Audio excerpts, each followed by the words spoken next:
So Melissa, it's so good to see you here. Back in New York, I guess it's been a month since you made this great move, and I'm very happy to be sort of interviewing you. This is my first opportunity to do so. This is going to be like an interrogation, I think, more than an interview. The tables are turned. So first, I want to ask you how you came to this field of contemporary Asian art, which you have done so much and so many contributions are made by you and through your work at Asia Society. So if you can just give us some of the fun memories and points of departure for you. Well, before I respond, I just want to also thank Japan Society and Miwako Tezuka for having me here. I think it's my first public event back in New York since leaving for the Hirshhorn, so it's great to be here and it feels like an old home. Japan Society was, after all, a kind of sister institution to Asia Society. And of course, Miwako and I worked for many years together at Asia Society, so she's right, the tables are turned. Now she gets to ask me all the kind of tough questions, so I'll see how I do. But you know, if I think back to when I was first starting out, you know, it was a time in the late 1990s when the kind of geopolitical, if you like, forces were really changing. And so, having been educated in Australia, I was in fact the beneficiary of a real kind of changing tide. In fact, it's come to be known as the Asian turn. And what it was that the Australian government had realised, quite slowly I think, but that the European Union was solidifying. And then Clinton here in the United States was forming NAFTA. And so looking into the future, the Australians realised that actually their only future was in Asia. Culturally, they still identified very much with being British, since it was founded by the English. But so what happened was that the Australians found themselves wanting to connect with Asia, and so did so politically and economically through APEC, the Asia Pacific Economic Cooperation Group, of which the US was a partner.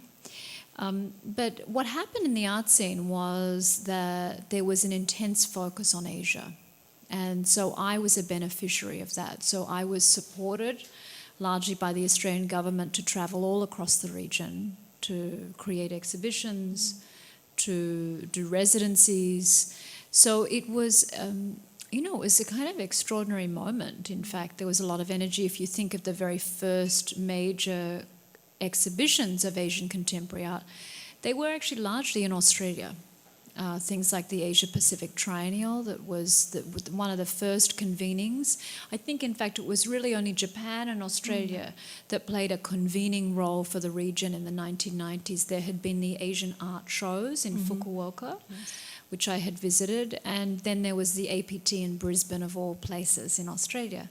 And so I kind of came of professional age in that kind of climate, and so when it came to the Asia Society looking for someone, I think, who had Pan-Asian experience, that I was one of the few, because, you know, the way that a lot of people are trained in universities today, it's very much a single country focus or a kind of bilateral focus, so between the US and Korea, or US and China. So very few people actually have a Pan-Asian understanding. And so I think I was kind of, I always think of it as the right place at the right time. I had just done a lot of things and had founded a contemporary art centre in Sydney that focused on that Australia-Asia relationship. And so I was fortunate to have been kind of hired here to New York. And, you know, I would just say when I first came to New York, it was so different from today in that people were mostly... You moved to New York in 2001? In 2001, yeah. Yeah. So I think a week before September 11th. Time to come to New York. Yeah, I mean, it was in hindsight, it was actually a good time because for some reason, everyone was really bonding together as a community and were very caring. It wasn't what you might expect here in New York. So, when I first arrived, I think that there was not so much interest in Asia. In fact, I remember in my first 6 months being on a panel at CAA, College Art Association, and one of my colleagues saying to me, don't you feel hemmed in by only dealing with Asia? And I said, well, actually, if you look at Asia, it's like 2/3 of the world's population and it's many countries, and nobody ever says that to, like, the curator at the Whitney Museum of American Art, that you only get to deal with one country. Like, isn't that limiting? So I think that the mindset was just a little bit different. And if we fast forward to today, 13 years later, the idea of international, and if I think even of the Hirshhorn when it was founded, we celebrate our 40th anniversary this month.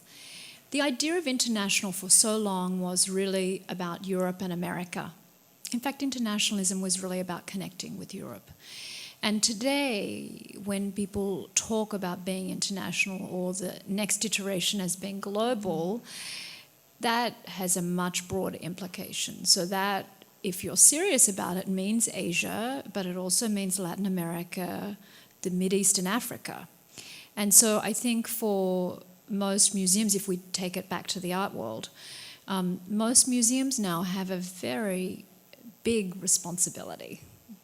If you're truly saying you're international, it's like, okay, how are you going to deal with that? So I think this is one of the challenges that larger institutions have, just in terms of scope. How are they going to deal with this? I mean, it really is a new kind of world today, even from 13 years ago. So with this 40 years of history as an institution such as Hirshhorn, about when can you tell us they became aware of that globalization in art field? I mean, they already have fantastic modern and contemporary Euro-American collection. Did they start to acquire some Asian or Asian American works in their collection? Yeah, I mean, I think that for so long it was really a European plus maybe Latin American, that there were figures that the curators were very interested in, probably from the 1990s, late 1990s on. And I think that that's when most people started to kind of pay attention. I think the biennales were a big a milestone for accepting that actually the art centres were not necessarily only in New York, London and Paris, but there was kind of, other art scenes and other places that artists lived in and kind of could become creative centres. So that whole Biennale phenomenon really happened in the late 1990s, like around 1997, 98. And I think what that helped to do was not just a recognition that art production also happened outside the centre, but also that it gave a whole group of artists access to an art scene, or kind of, I don't know if it was even access, it was prominence. So somebody like this artist here, Taiko Chang, was a whole generation of artists who became part of a Biennale circuit. And if I think of him, or Shirin Neshat, who was born, interestingly enough, the same year as Taiko Chang, or any of those that generation of artists who we call mid-career today, but they were they were really gaining international recognition in this time through their work that, interestingly enough, reflected upon their own cultural heritage. And I think probably in the 1990s we would have called it identity, but today it's really thinking about how they're, like, who they are, really, how that impacts on their work. And so for Tsai, it was looking at his gunpowder. He is from the south of China, and he always identifies gunpowder as being a quintessentially Chinese medium. And so he's really perfected it with kind of installation works and works on paper. So the image that you see here is actually from a Hirshhorn exhibition that was done in conjunction with a Freer-Sackler exhibition in Washington. And so the Freer-Sackler had a large boat with a number of porcelain, kind of overflowing porcelain pieces coming out of it. And then the Hirshhorn had a series of what Tsai Guo-chang would call gunpowder drawings. And this work here in the center was acquired by the museum and then actually is currently on display with other artists in our collection. And there's a really lovely room that I would call a kind of conversation with other artists like Robert Longo and others that have done works that are very much in this kind of vein. That's great. I actually saw this exhibition along with the Sackler for your installation. Yeah. I'm curious, within the Smithsonian Institution, is there constant opportunities to work with other museums? So I think that the opportunities are there. As with all museums, I think museums sometimes get caught up in their own programs. And so, I mean, I think that the museum directors of all the institutions are actually very interested in collaborating. I think the point is at what moment should they collaborate and is it a meaningful kind of intersection? And this made sense for the Hirshhorn because it was part of a direction series where they're introducing new artists to Washington, and this was for the Hirshhorn the first time that they had really, focused on actually Chinese artists. So, yeah. I know you have also played a key role in creating museum network through, like, internationally, really, with Asian institutions as well. Would you be, keep working on that initiative? It's been a few years. Yeah, so it started with what I might call a bilateral conversation between American and Chinese museum directors. So this came from the idea that there was a time about 4 or 5 years ago where the political relationship between the US and China was quite strained. And one of my colleagues in the US-China Center when I was at Asia Society came to me and he said, I think that the only way we can really talk to China is through culture. And so I came up with the idea of, well, there's no Ministry of Culture here in the US, which often leads to difficulties in communication with Chinese museums because they're largely state-owned and state-governed, and so they work through their Ministry of Culture to do international exchange. And so about 2 years ago, I arranged to take 15 museum directors from here to go there to talk to their counterparts in China. And then we published a report with a series of recommendations. And next month then we'll take another group of 12 museum directors to go to China to follow up and actually come up with some tangible projects and partnerships and exchanges. And so some of that group were the first group, and then others are new. So it's something that interests me, and I think it was probably because the Asia Society was always a multidisciplinary organisation, so it did arts and culture, business and policy, and education. And so that kind of gave me a different outlook, I think, to when it comes to Asia, like how do you actually create a meaningful project or exchange or exhibition? And so that kind of came from it. And then I built a summit in Hong Kong at our new building, which was meant to be the major museum convening for the region. So it was a conference about a year ago now.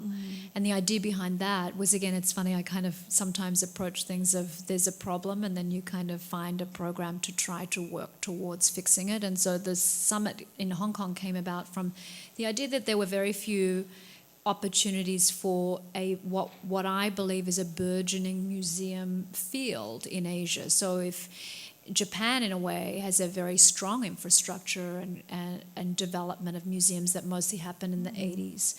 But in places like China, the Chinese government announced that they intend to build 1,000 new museums in the next decade, but I've been since corrected that it's 3,000. Not to mention all the private museums. So in the last 6 months, there have been 5 new private, very substantial, professionalized museums in Shanghai. And so with that idea in mind, it's like, in so many of the new museums I would visit, they were really wanting to collaborate and exchange and build professionalized standards and methodologies that here in the US are so well developed. And so the Museum Summit was a little bit about convening at a professional level, like how do you connect Americans, Europeans with these new Asian museums, and the summit was one way of it. So I think that, museums sometimes, they're a little standalone. Museums stand alone, they have their own collections, they have their own building. And so I think it was also the fact that, in my thinking that the Asian Society was a mid-scale institution and, to have an impact in a way, you had to work together with other museums. So collaboration and exchange were already part of the DNA of us wanting to do big projects at Asia Society. And so, at the Hirshhorn, I think I'm interested in now it's a separate brief, and the Hirshhorn is really a modern contemporary art museum. And so what that means is a focus on the 20th and 21st century. And kind of thinking through what that actually means, it's interesting because I don't think that at any other time has there been so much interest in contemporary art. Really. I mean, it's kind of extraordinary, where once, you would see a published list of the top 200 collectors in the US and you knew that probably they were really the top 200 collectors. Now it's a much more expanded field and there's a lot of popular interest. And so I think that for modern contemporary art museums, actually it's a real moment. It's a real moment to be able to connect with people, not just through the physical location, but also virtually.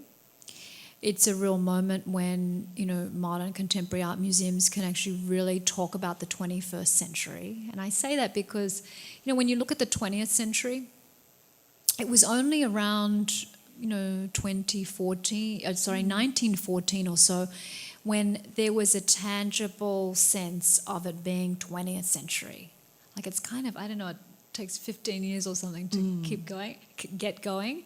And I feel like, we're really at a moment now when it's just like really starting to feel like the 21st century. We're almost giving up all of that feeling of something being analog. We're almost at a point where it's no newspapers. We're kind of almost at a point where, publications aren't the first way that people actually read. We're kind of almost, I feel, you kind of get a feeling for it. When we store our photographs on something that we have no idea where they are. The cloud, right? Who knows what the cloud is? Like, do you know what I mean? But that's a big mental shift where you're actually giving your stuff over to someone who you never met, who's not even a person, who's not even a thing. It's interesting. So, I mean, it's like, so I feel like feel like contemporary museums should be thinking about these issues and somehow working their way through them, either intellectually through the voice of the artist or even through a unique kind of visitor experience. I think it's important because this digital revolution that we're really going through, it's exactly what happened during the 20th century. It was the industrial revolution back then, but now it's the paradigm shift is happening in the digital technology field. And before this program, I took her upstairs to see the show, and one of the artists that we're showcasing now is Team Lab. It's a completely digitalized art, and they don't really feel it's necessary to have anything physical. Yep. So they don't really mind whether if, Hirshhorn or other museums purchase one of their digital animation and put it in 4K monitor or put it in massive projection on the wall. They don't really care how physically it's going to present itself. It's really up to the owner or the presenter of the work. And that approach is highly unusual. I mean, most artists want to define how you show their work, right? Especially video artists. They want to tell you what kind of television monitor, what ratio, how big it should be, where it should be on the wall, all of these kinds of things. So this is a real departure, I think. So I think it comes with this paradigm shift happening so quickly in Japan and other parts of East Asia in particular, I think China, Korea as well. People are really willing to accept this difference between reality and virtual disappearing. Really. So it even shows in language as well. In Japanese, when you say riaru, like real, in Japanese now, it means real world. And virtual field is as precious and as important as the real world. So it's affecting even the language. I'm not sure how it is in China, but I think it's going to start now and it's going to spread so fast because it's coming from Asia, I feel. Yeah, I mean, I think one of the things that I've observed in Asia over the years is that because in some places there's not the legacy, and we often think of it as this leapfrog phenomenon. So I'll give you an example. So a lot of people in places like Indonesia or China never had a landline phone. So their first phone was a mobile phone. So in our minds, we think landline phone, mobile phone, like there's a kind of progression, there's a kind of way of a trajectory, if you like. And we've seen this kind of leapfrogging attitude or phenomenon in Asia because in the absence of legacy, they just go straight to today. And we saw it, interestingly enough, in the Chinese art market, which was very curious. So, when the Chinese art market started to take off, there was no gallery system in China to, when we think of a kind of trajectory, we think, okay, artist studio, gallery, museum, auction, right? So the auction part comes last often, right? And so what the Chinese artists were doing was actually giving their work directly to auction, bypassing the gallery system. There was no museum system for them. And so a lot of people here in New York, in a center where, those established kind of trajectories work, in a way it's a system, it's an ecology. I would say it's been disrupted a little bit, but nevertheless it's thought of as a trajectory.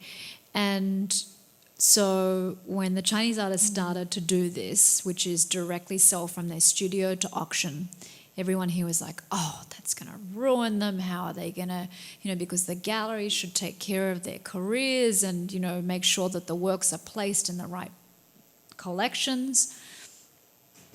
And then, of course, like 3 years later, Damien Hirst did exactly the same thing. So I'm like, sometimes we should not be as dismissive of new ideas as we are. I think this. So with the absence of legacy, sometimes new ideas happen, innovation in small measures, sometimes large measures happen. Yeah. So in a way, the way Hirshhorn's collection is built is also part of the appreciation of innovation and new ideas coming together. Although, now we look back at Hirshhorn's over 12,000 works in the collection. It includes everything from mid-century American artists to European contemporary artists. But it's always with this idea that it's the art of today.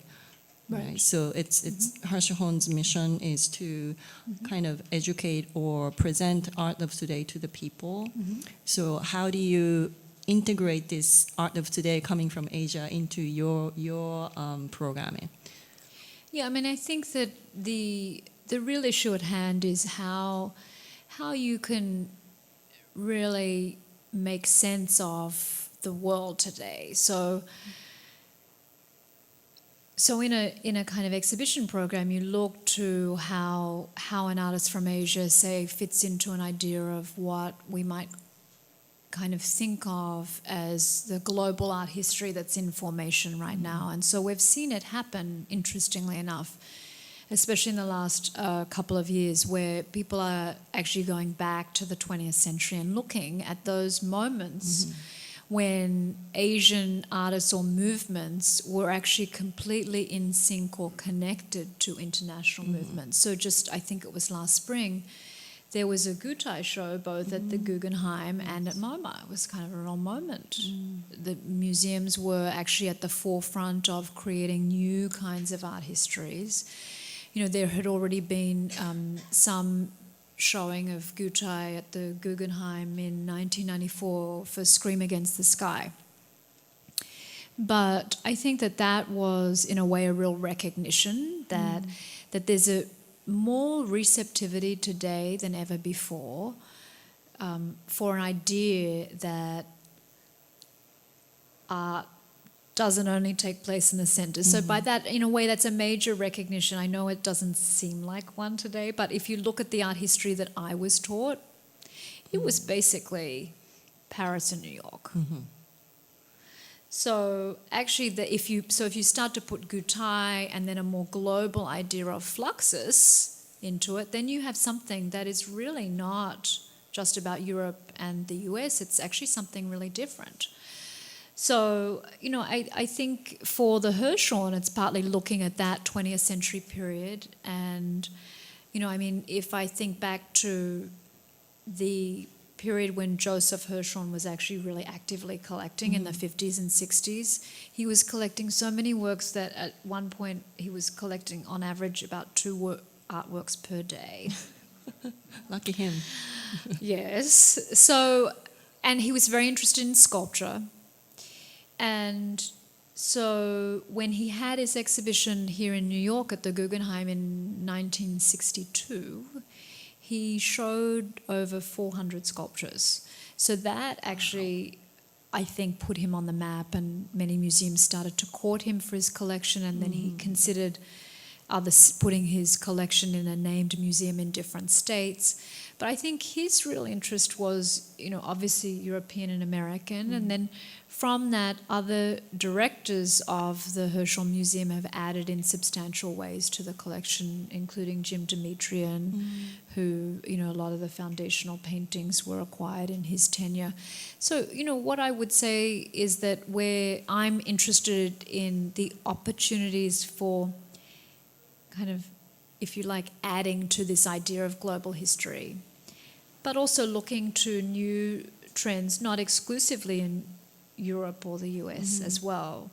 Like, I think that Team Lab and other groups like Chimpom from Japan are really interesting phenomena today. This idea of a kind of collective, you know, collective that kind of works together. They come together and then go away again.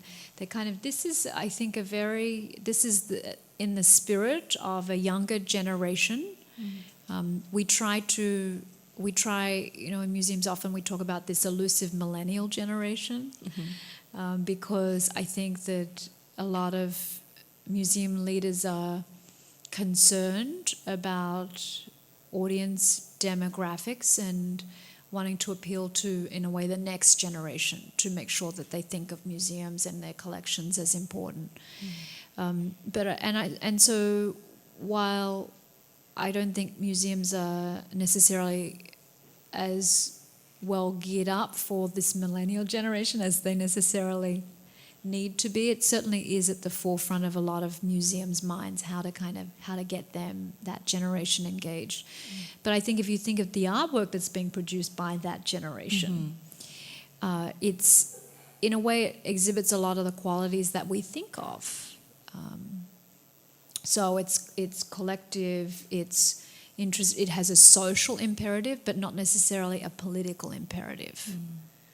Right. It's interesting. They're kind of socially aware, socially motivated, but not necessarily with a clear political objective in mind. And if I think of the latest round of protest movements, if we think of Hong Kong or even Occupy Wall Street here, what I found really interesting was that this younger generation was prepared to protest for a long time.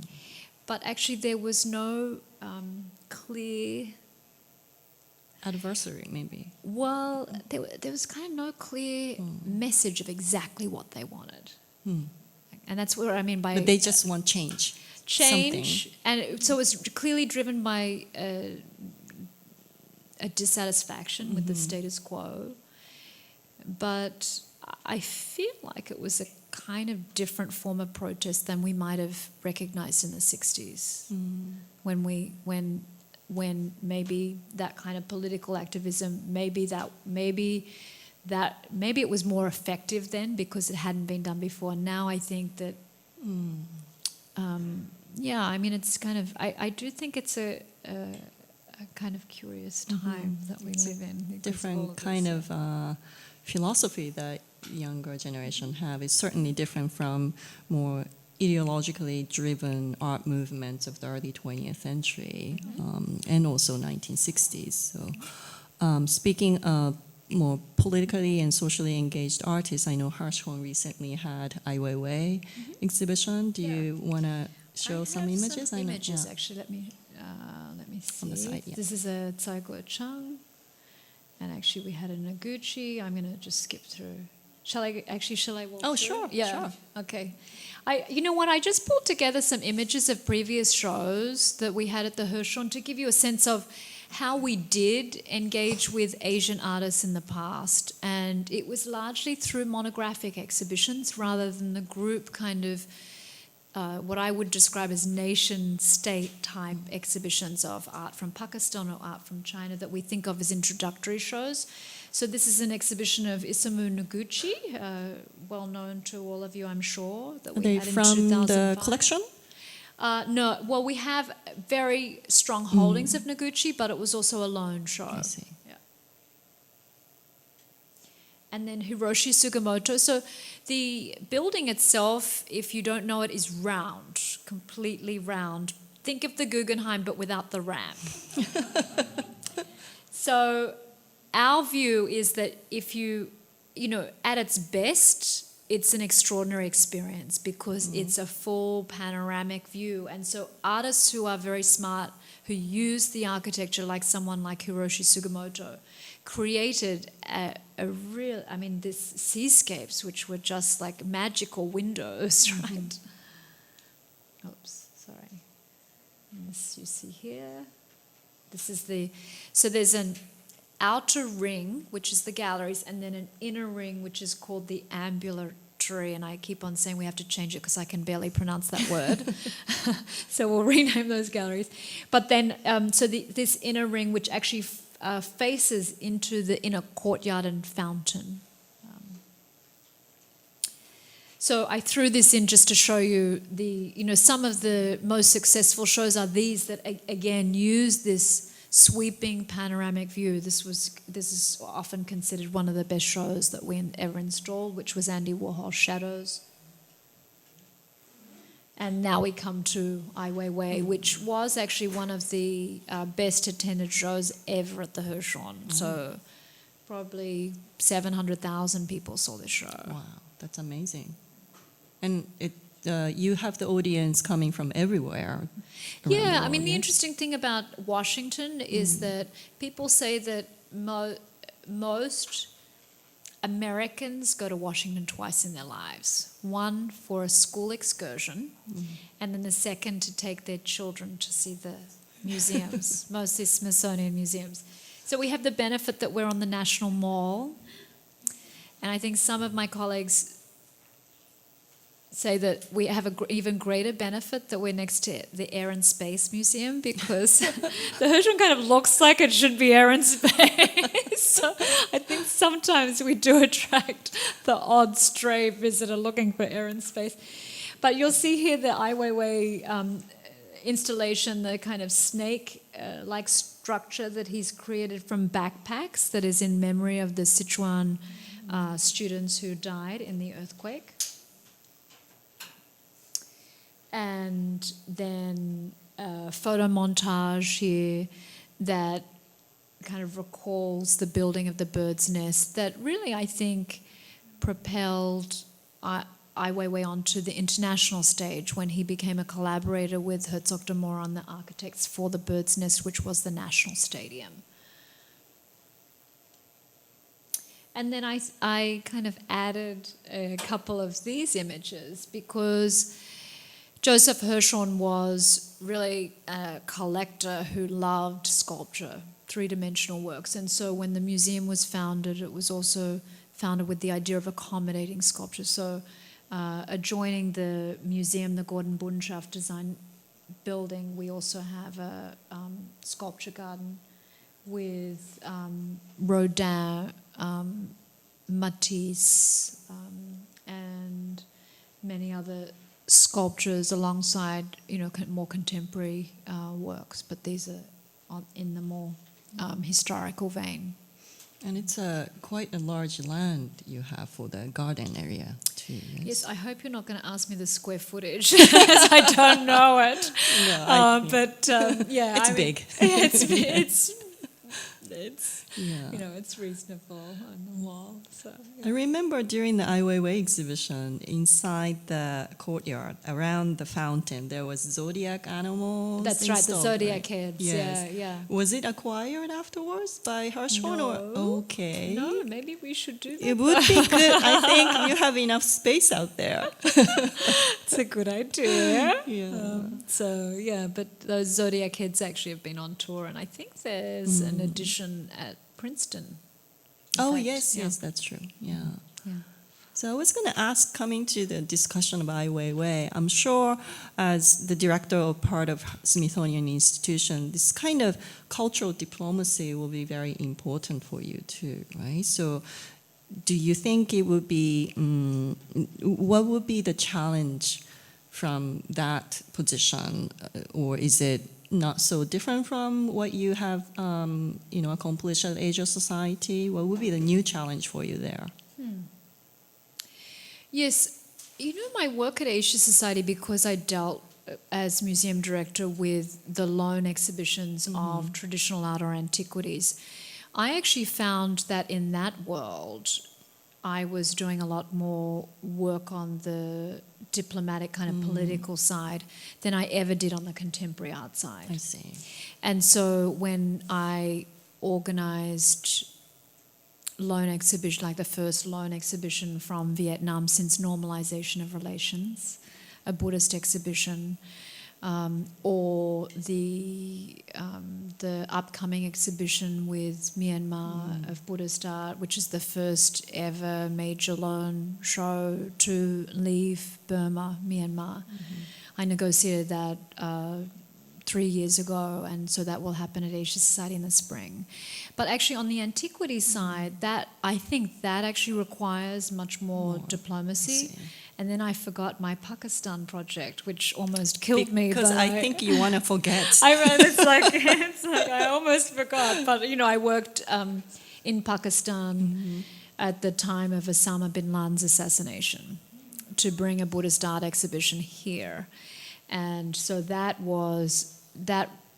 kind of was very demanding, and it was an exhibition that was delayed and required a lot of work in the political sphere to actually make it happen. And to be honest, I've never had to do that same kind of what I would call real heavy lifting to try to mobilize a project on the contemporary art side. It's another kind of arena where actually you're more often than not negotiating with artists rather than governments. And I would like to think that at least with an artist you're kind of speaking the same language and you can always kind of find some common ground. So in that way, I think that's probably the lesser of some of the challenges that we have at the Hirshhorn, that kind of cultural diplomacy. I see. Yeah. And one thing that I hear from other people in the arts world is that, Smithsonian Institution is very bureaucratic, and, quite honestly, a lot of people are worried about it because, your strength is this mobile, your at multiple places at one time, seems like. You're in Shanghai, you're in Hong Kong, you're in New York, and you're in Japan. That's who people think you are. So do you think it would be a challenge in being part of the institution? How are you going to manage it? I'll never forget an email that was sent to me when the announcement of my appointment came up, and somebody said, "It's no picnic down there." From a board member who served on a Smithsonian museum. Yeah. But what I would say is actually there's a great sense of collegiality amongst the museums and amongst the Smithsonian. And yes, there is bureaucracy, but actually there's also an attitude of wanting to do things. And so you may, so in my view, you have to find the people who can help you to do the things that you need to do. There's always a way. And so I think it's about finding those within the Smithsonian who have an investment in your project. I think generally speaking, the Smithsonian has been extremely supportive of the Hirshhorn and really want us to kind of be very forward-thinking. It's the only contemporary art museum within Washington now. It's also what I would describe as probably the most international of the Smithsonian museums. So just within that, we have a very strong mandate. And, I think that yes, there are more regulations, if you like, than at a smaller private institution. But there are also other kinds of advantages of more infrastructure support and things like that for what you want to do. So, it's always like a balance. You take the good with the bad. Okay. Yeah. Do you want to tell us a little bit about your first program at the Hirshhorn? Yeah, so actually the first exhibition that I put in place is an exhibition of the work of Shirin Neshat. So she's an Iranian-born artist who lives here in New York, who mostly produces photographs and videos and has also done feature-length film. But, I am interested in, we're doing a show, I'm co-curating it with Melissa Chiu, who is on staff at the Hirshhorn. And we're interested in looking at Shirin's work from another perspective. Usually her work is seen as being about women in Islam. And actually, if you look quite carefully at her work, it's much more, yes, those issues resonate, but if you look at each body of work, and she tends to work in series, they tell you something about Iranian modern history, because she herself mines that for inspiration. And so whether it was the 1953 Western-sponsored coup that served as inspiration for her works around Women Without Men, the novel named after the novel, or even the first trilogy of her work, what we call the trilogy, but it was called Rapture and other titles, which were black and white dual projections of men and women, usually on opposing sides. And that actually they were black and white, and they came from her going back to Iran after the revolution, after many years of absence, and feeling as if her country had been transformed into black and white, because all the women were in black chadors. And so you see that when you see the images of Iran post-revolution, you see very clearly her reference points. So we're interested in developing an idea around, and the show is called Facing History, the idea that Iranian history can provide kind of visual cues for understanding Shirin's work in greater depth. So that will be in May, and that's one of the first shows that we're That's wonderful. I look forward to it. Yeah. How do you also program related programs? Because the Hirshhorn is a museum rather than being a society. Yeah. So, but I'm sure you have great staff there who can program related themes maybe not just about visual arts, but other areas focusing on the artists coming out from the artists. We have a lot of artist-oriented conversations. So actually, the other week we had Paul Schimmel, who, as some of you might know, is a curator, was formerly a curator at Mocha LA, and Germano Chalant, who's kind of notable luminary in the curatorial world because he's curated a lot of shows, but Venice Biennale amongst many of them. And they were both in conversation about an Italian artist who spent most of his career here, Salvatore Scapita, and it was so great to see them in conversation about him, and they showed photographs of Germano Chalant and others with Salvatore Scapita's cars, because he created cars, on San Marco in Venice. Oh. And Germano had like these huge sideburns, and and Salvatore Scapita had like actually the Japanese man's robe, and so those kind of conversations about art world figures, I think kind of illuminating, and we have a conversation with Klaus Oldenburg coming up next weekend, in fact. Yeah. So we're I think the programming up until this point has been very much about artists and illuminating artists' works. We have a very active film program as well.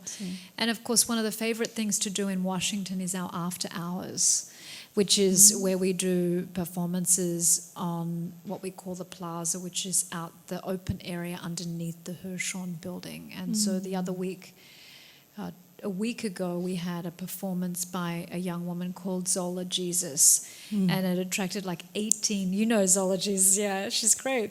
But so we had a performance and it attracted like 1,800 people. Oh, nice. And so it's a real, it's, so we're using the kind of outside of the building, in the past actually Doug Atkin, we commissioned a video to project directly onto the Hirshhorn facade, which was a real showstopper in Washington, D.C. So I think that, most museums now are thinking about, how to both encourage a kind of locally supported audience, but also reach beyond their walls to a virtual audience, whether it's within the city or even internationally. So. It's really exciting. I'm sure you have some questions for Melissa. I can take... Oh, Miwako. Don't forget she's... No, today is all you being interrogated.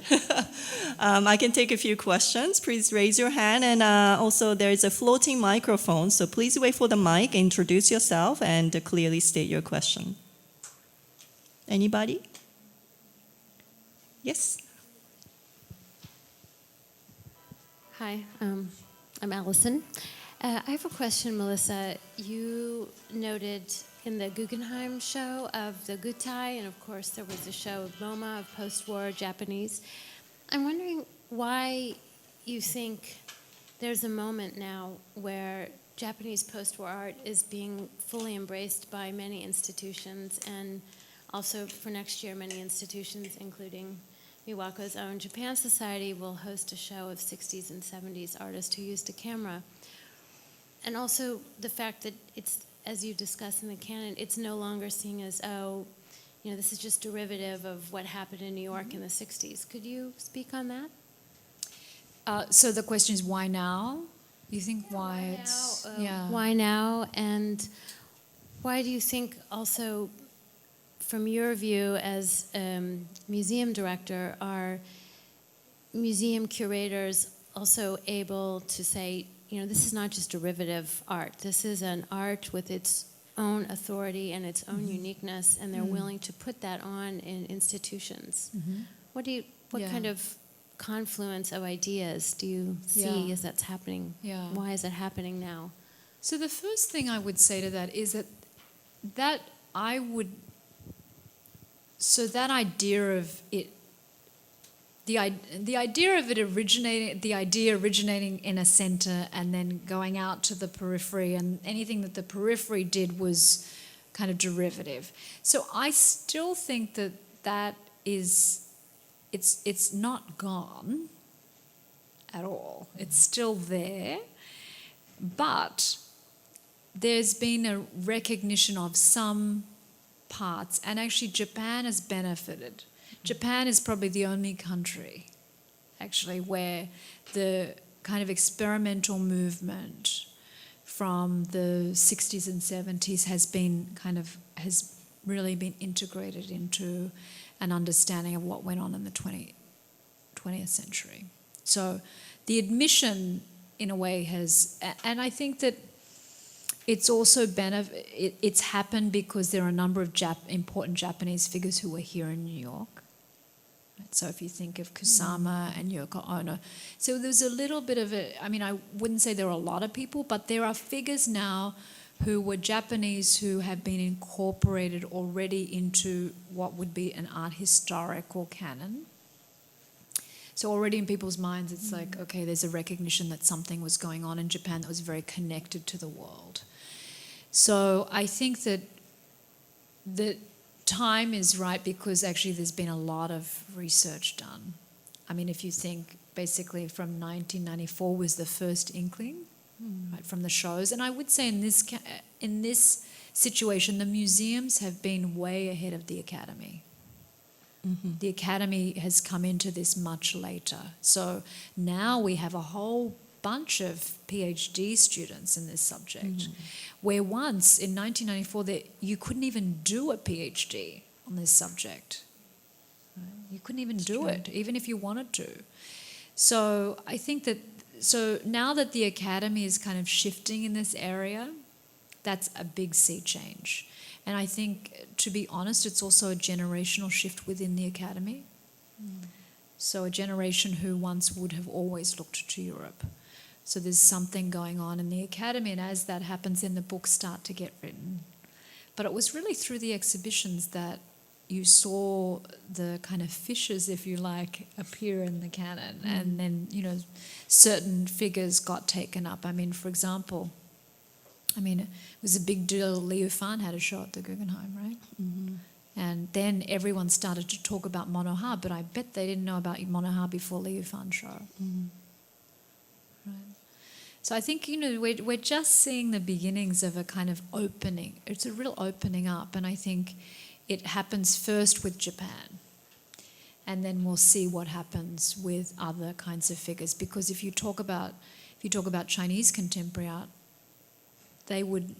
people would never talk about a Chinese contemporary art movement as having the same kind of heft in the 60s and 70s, because they were also in a very different place through the Cultural Revolution.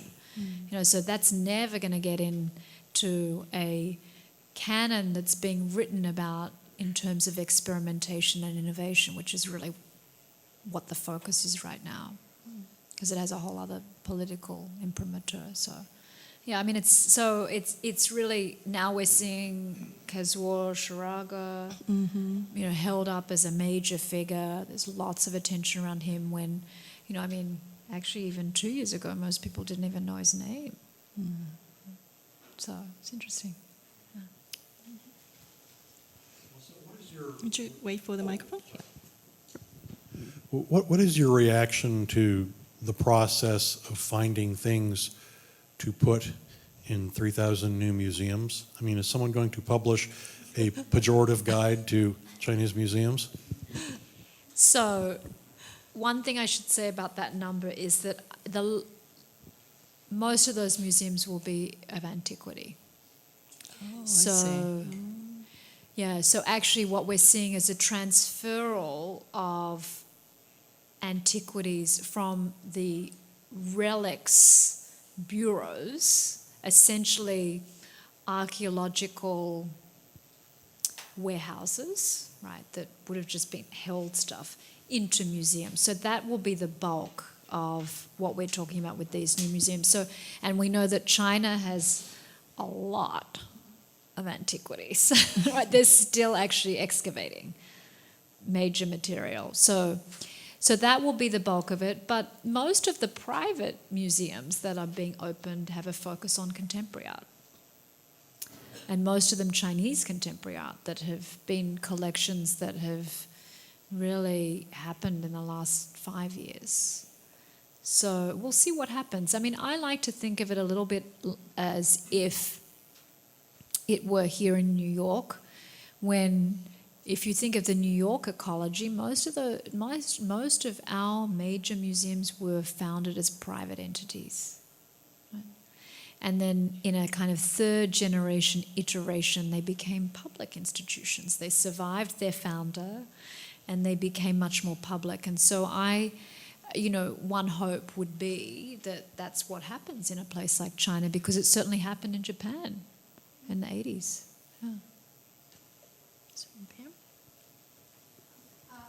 Hold on one second. I just kind of got a chill when you said the 3,000 museums, and what came over me was the thought of these 3,000 museums being a repository for a lost culture.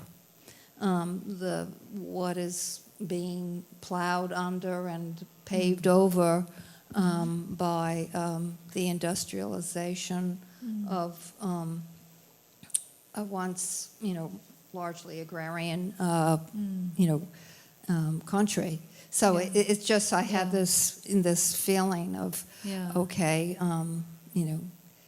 people will be seeing their past in these museums. Of course, there's going to be contemporary and all, but it just I had a feeling of foreboding when you said 3,000 museums, and I immediately thought of a repository for a culture that's being lost. Yeah. I don't know if I can fully speak to that issue, but what I would say is that there is a strong emphasis on the preservation of culture in China right now, and governmentally,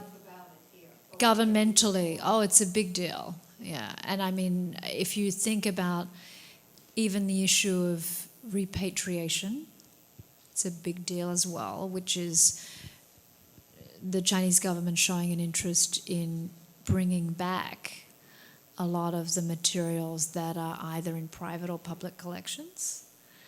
There's a real interest in that. I think that, in fact, I think that for better or worse, the Chinese government talks a lot more about culture than many other governments. It's kind of, there's a whole new cultural directive, for better or worse.